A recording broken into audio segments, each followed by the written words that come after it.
Abot na sa tinatayang 30 na mga pedicab at tricycle ang nasita ng Public Order and Safety Office ng Mangaldan mula pa noong muling pagbubukas ng klase noong June 16 matapos matuklasang wala silang kaukulang permit. Ayon sa Poso Chief ng Mangaldan na si Gerardo Ija, 20 pedicab at 10 tricycle ang kanilang namonitor sa mga lansangan sa paligid ng mga paaralan at mataong lugar. Sa naturang bilang, ang ilan ay binigyan ng babala habang ang iba naman ay pinagmulta dahil sa paglabag sa lokal na ordinansa hinggil sa operasyon ng mga pampasaherong sasakyan. Paliwanag ng Poso, hindi layunin ng operasyon ay pahinto agad ang kabuhayan ng mga driver, kundi hikayatin silang sumunod sa mga itinakdang regulasyon.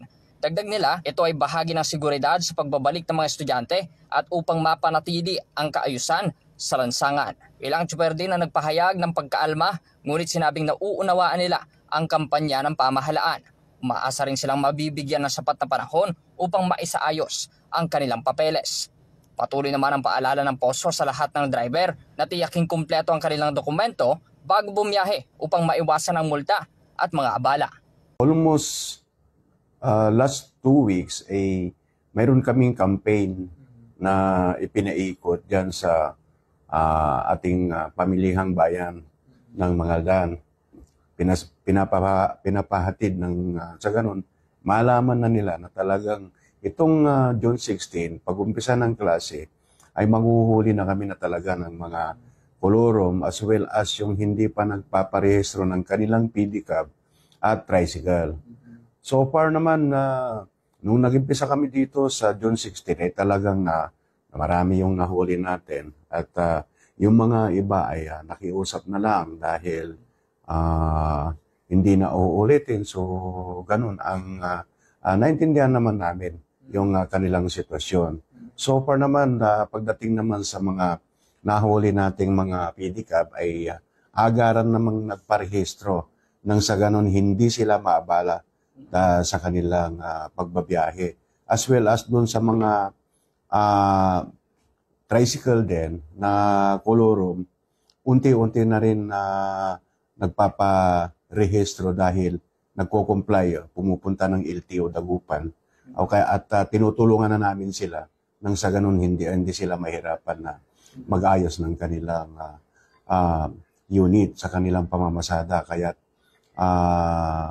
yun, isang kampanya namin na talagang mahuli namin. Nang sa ganun, maging patas ang pamamasada na lalong-lalo na yung mga legit o nakarehistro ng TODA at saka PODA natin, ay sila rin talaga yung nagko-complain kung bakit hindi mahuli-huli. So, yun, yung action na ginawa namin noong June 16 ay talagang tinutuhanan namin na talagang hinuhuli na sila.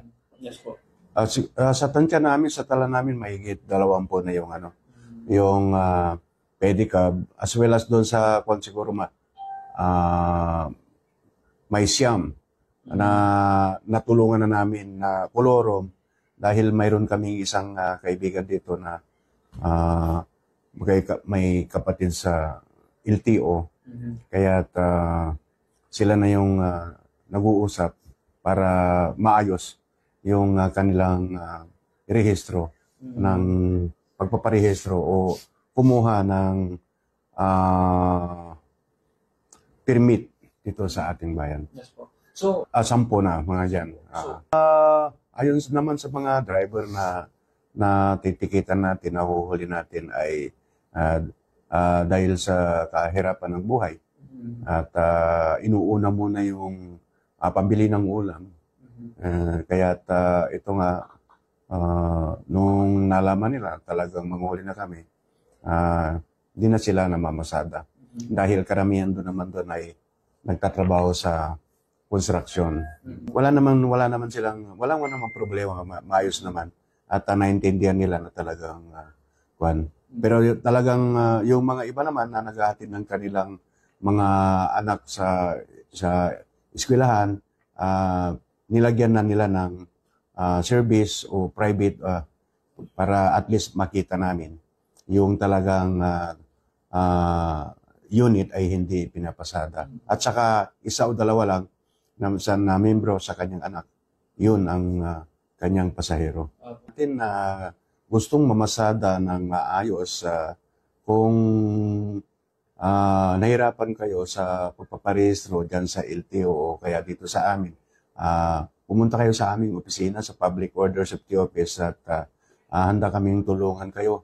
At yun namang mga pedicab natin na hindi pa nakapagparehistro, o sana mag-ipon-ipon na kayo at talagang hindi namin kayo titigilan nang sa ganon maging patas ang pamamasada natin, lalong-lalo na marami ng pasahero ngayong pasukan, kaya sana makaipon na kayo at paghandaan nang sa ganon hindi kayo makabala, lalong-lalo yung mga TODA at saka PODA dito sa bayan ng Mangaldan.